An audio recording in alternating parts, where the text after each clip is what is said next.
Dear students, in this video, we are going to discuss about the male gametophyte of flower. Let us begin the discussion. So coming to the first slide, structure and development of male gametophyte.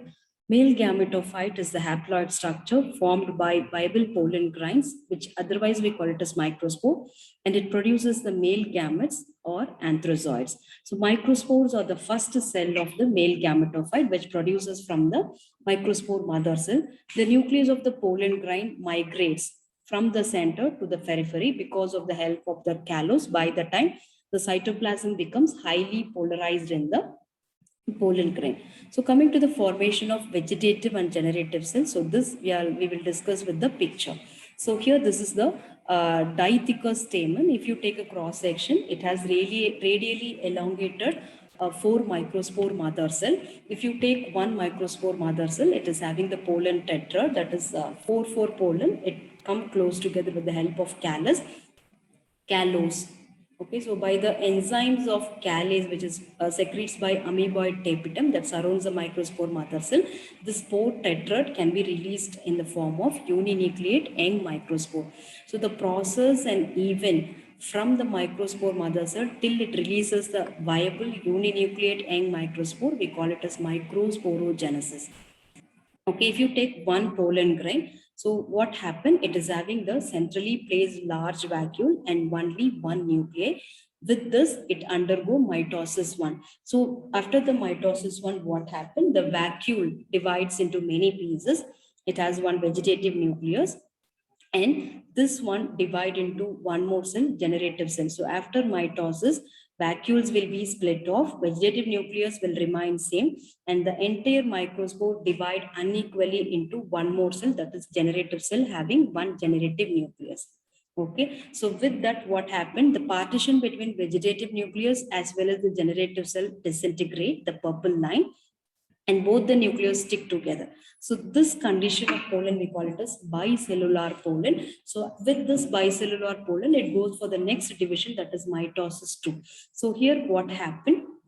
The vegetative nucleus, the pink one, doesn't go for any division, and the generative cell doubles into 2. So this condition, we call it as tricellular pollen, where it is having one pink vegetative nucleus and two purple male sperm nuclei. So now this tricellular pollen having this triple nuclei, we call it as male germ unit.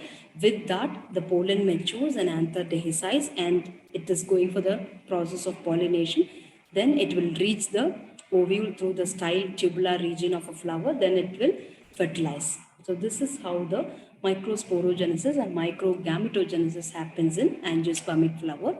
And the process of the microspore pollen grain, how by subsequent division of mitosis 1 and 2 make it as a tricellular pollen. That process we call it as microgametogenesis. So moving on to the fertilization, now the pollens are ready with tricellular condition to fertilize the ovule. So the pollen grain produces the pollen tube. It does not mean all the pollen grains are viable. It is not like all the pollen grains are non-viable. Some may viable and some may non-viable.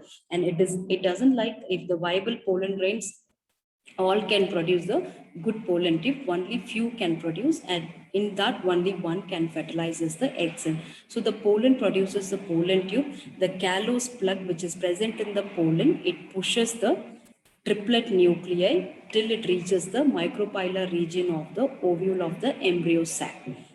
Okay, so it has three nuclei, one vegetative nuclei, two generative nuclei. So one generative nuclei, vegetative nuclei disintegrate, and two male nuclei, it will come and reach the micropylar region of the embryo sac.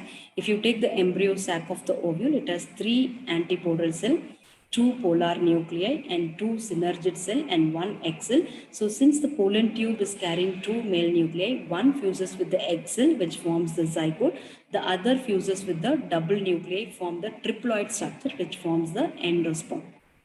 Okay, so endosperm is the nutritive tissue that gives nourishment to the developing zygote. Okay, so this is how the pollen tube look like. These are the two male nuclei, and this is the callose plug that pushing the two nuclei of the pollen nuclei till it reaches the fertilization. So it ensures the double fertilization properly. It also avoid the backflow of pollen nuclei into the pollen tube again. So coming to the concept of male germ unit, it is nothing but the tricellular pollen condition, what we discussed. So here the attachment, the assemblage of the two male nuclei with the vegetative nucleus, we call it as male germ unit. The pollen grain now matured with the tricellular condition. Now it is ready to fertilize the ovule. So that we call it as tricellular pollen unit or male germ unit. It is because to ensure the double fertilization properly. This is how it looks like. Two male nuclei which is associated with the vegetative nuclei. And moving on to the pollen aperture. So pollen aperture means a specially delimited region of the pollen grain wall which mainly function to emerges out the pollen tube for fertilization. So coming to the pollen aperture type, based on the shape, number, position, arrangement of the aperture of the pollen grain, it can be divided into major two types. One is aperturate, another one is inaperturate. So aperturate means if pollen with pollen aperture, we call it as aperturate. Inaperturate means complete absence of the aperture. So these are the apertures, we call it as aperturate pollen grain. So these are inaperturate, absence of the orifice, we call it as inaperturate pollen grains. So this is how the different kinds of pollen aperture we have observed based on the type of species, based on the habitat where it colonizes, based on the mechanism of pollination. The pollen grain may be colored, bright or smooth, rough, highly ornamented based on the dispersal mechanism, habit, and what kind of species, how the flowers are showing. So like that. See here also some of the pictures. See the pollen apertures. So moving on to types of aperture. First one is colpus. It is an elongate aperture. This is an elongate aperture, maybe elliptic, oblong, or fusiform based on the species. And another one is porous. So completely poured. Entire pollen grain is completely poured. It is slightly elliptic in structure.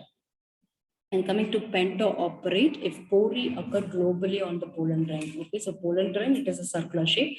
So over the surface, again, circular kind of aperture, we call it as pentaoperate. Then colporate, it is shaped like a colpus. It is similar to colpus aperturate, but has a circular region at the center. The other one is zono-aperturate, where aperturate happen in the equatorial region. And sulcus, this is also an elongate aperturate, but not in the equatorial region, nearly to the equatorial region or parallel to the equatorial region of the pollen. Then ulcus, it is slightly circular to slightly elliptical aperture, similar to porous, but occur only in the pore of the pollen grain. So these are some of the apertures. So coming to cell wall of pollen grain, if you take a cell wall of pollen grain, we can divide into exine and intine. Exine is the outer wall, intine is the inner wall of the pollen grain. So exine can be smooth, rough, highly ornamented, some secretion will be there.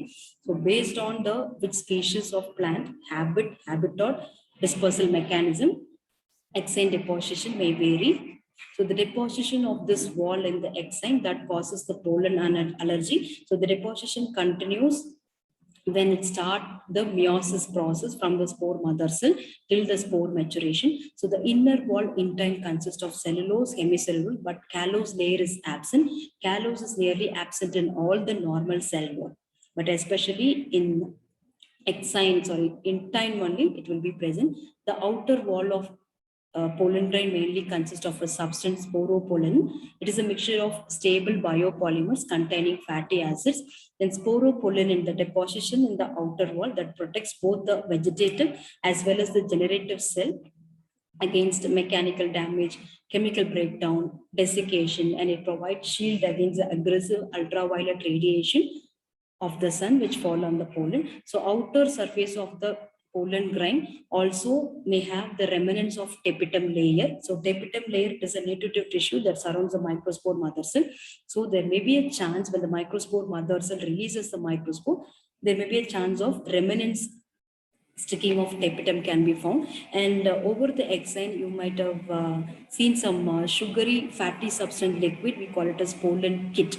So that also act as a shield against the ultraviolet radiation of the sun fall on the microspore, and exine, intine, and cytoplasm. These are having some chemical allergens that may cause the pollen allergy, especially the hay fever.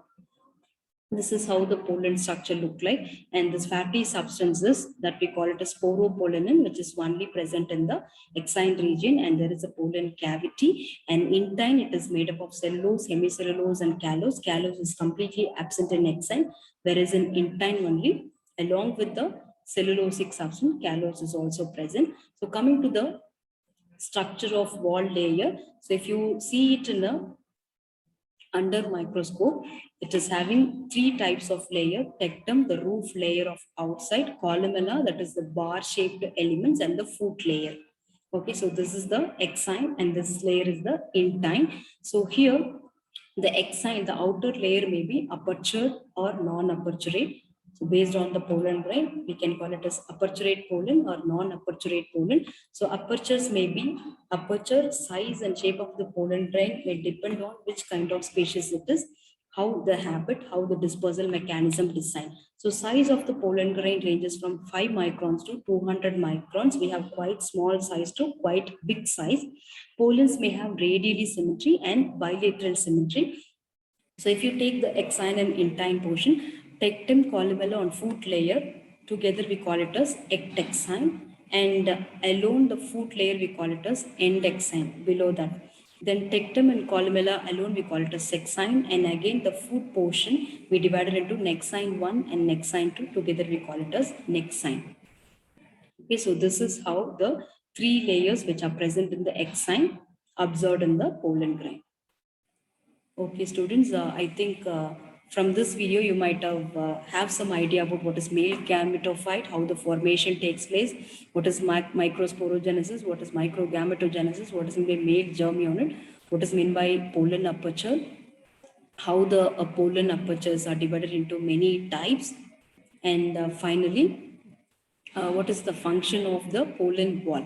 Okay, thank you.